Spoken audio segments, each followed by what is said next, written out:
بسم اللہ الرحمن الرحیم۔ السلام علیکم ورحمۃ اللہ وبرکاتہ۔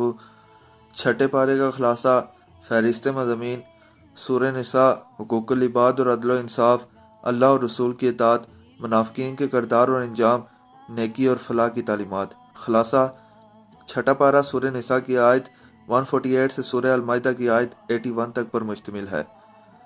اس پارے میں عدل و انصاف، اللہ اور رسول کی اطاعت، منافقین کی پہچان اور معاشرتی فلاح کے اصول بیان کیے گئے ہیں۔ اس بارے میں مسلمانوں کو ہر حال میں حق بات کہنے، انصاف کرنے اور نیکی کے کاموں میں ایک دوسرے کی مدد کرنے کی ہدایت دی گئی ہے۔ سورہ نساء، عدل و انصاف۔ اللہ تعالیٰ نیکی اور انصاف کو پسند کرتا ہے اور ظلم و زیادتی کو ناپسند کرتا ہے۔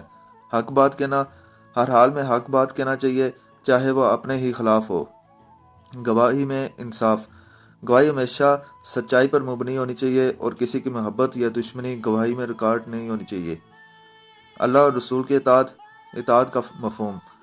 ابن کثیر بیان کرتے ہیں کہ اللہ اور اس کے رسول کی اطاعت کا مطلب یہ ہے کہ ان کے احکام کو دل و جان سے قبول کرنا اور ان پر عمل کرنا۔ فیصلے اللہ اور رسول کے حکم کے مطابق مسلمانوں کو اختلافات کی صورت میں اللہ اور رسول کی طرف رجوع کرنے کا حکم دیا گیا ہے۔ منافقین کے کردار، منافقت کی علامتیں۔ منافقین ظاہری طور پر مسلمان ہونے کا دعویٰ کرتے ہیں مگر ان کے دل میں کفر بھرا ہوا ہوتا ہے۔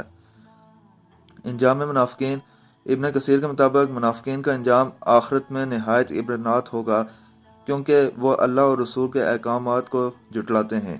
نیکی اور فلاح کی تعلیم۔ نیکی میں ایک دوسرے کی مدد۔ اللہ نے نیکی اور تقوی کے کاموں میں تعاون اور برائی اور ظلم کے کاموں میں عدم تعاون کا حکم دیا ہے۔ برائی کو روکنے کا طریقہ، ابن کثیر کے مطابق برائی کو روکنے کے لیے نیکی کی دعوت دینا اور ہر برے عمل سے دور رہنا ضروری ہے۔ سورہ مائدہ، حلال و حرام کی وضاحت، کھانے پینے کے احکام۔ ابن کثیر بیان کرتے ہیں کہ اللہ تعالیٰ نے مسلمانوں کے لیے حلال و حرام کھانوں کے اصول متعین کیے ہیں۔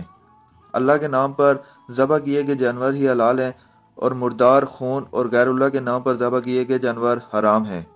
عہد اور وعدے پورے کرنا۔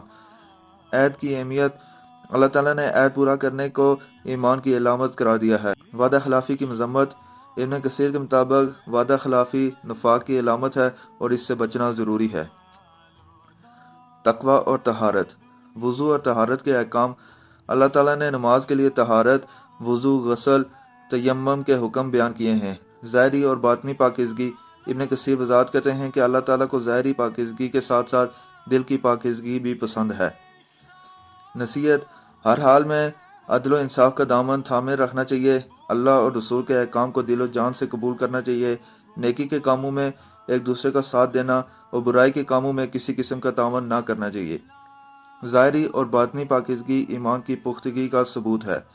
نتیجہ، چھٹا پارہ ہمیں سکھاتا ہے کہ حقیقی نیکی ظاہری عبادات کے ساتھ ساتھ حقوق العباد کی ادائیگی، عدل و انصاف اور منافقانہ رویے سے بچنے میں ہے۔ ابن کثیر کے مطابق اللہ کی رضا حاصل کرنے کے لیے ہر حال میں اللہ اور رسول کی اطاعت کرنا، نیکی میں تعاون کرنا اور برائی سے بچنا ضروری ہے۔ جزاک اللہ خیر۔